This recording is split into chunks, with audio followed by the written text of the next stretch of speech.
vile nilikuwa niko huko, nilijipanga kuja kusika babangu kwa heshima. Lakini kuna visirani zilitokezea. Baba siku ya kuzika tukamkosa. Kachukuliwa hapa akaenda. Sasa sisi tulibaki na huzuni. Ndugu yangu alikufa tarehe 16, akapelekwa mochari, akakaa huko tarehe 2 mwezi wa 5, tukajiandaa kumleta hapa kwa boma yake tumsike. Sasa hiyo siku ya tarehe 2 hiyo ndio kasini wangu Philip Skuri Obasia Ihaba alikuja hapa na akasema simu inatoka kwa DCI. Nikamuuliza nani amefika DCI, ndugu yangu ameuawa. Hakuniambia. Alafu kesho yake chifu akakuja, tukaenda naye akasema tuende DCI, huyo mtu aandoe hiyo kesi huko ndio tukuje tusike.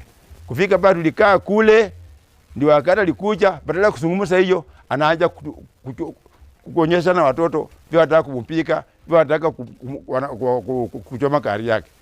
Hata mimi nasema akuje hapa aseme kwa nini mwili ya ndugu yangu yuko mochari, na nionyeshe mtu ule vile aliuawa na mwenye kuua. Na tumetembea hata tumefika kwa ofisi ya County Commissioner. Tukakuta pale yuko sheet au yuko report kusema aliuawa, na sisi hatuoni mtu mwenye kulalamisa aliuawa, na yeye amejificha. Sasa nataka kuja hapa aseme nani aliua ndugu yangu, na alikiwa namna gani aliuawa, na nani alipigia DCI simu. Na shida yenye tuko nayo, tumeachiwa hapa kaburi. Sasa tukiamka tunaona kaburi iko wazi, tunashangaa nini na tuko Kenya gani? Sasa tungeliomba tu wenye wanaweza kuingilia kati waone shida ilikuwa wapi.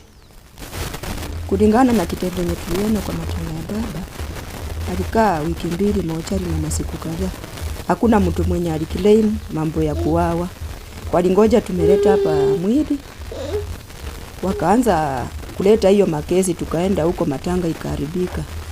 Sasa mimi naomba hivi, mtu mwenye alienda kuweka question mark kwa shamba kwa mwili ya baba ajitokeze, ajieleze wazi.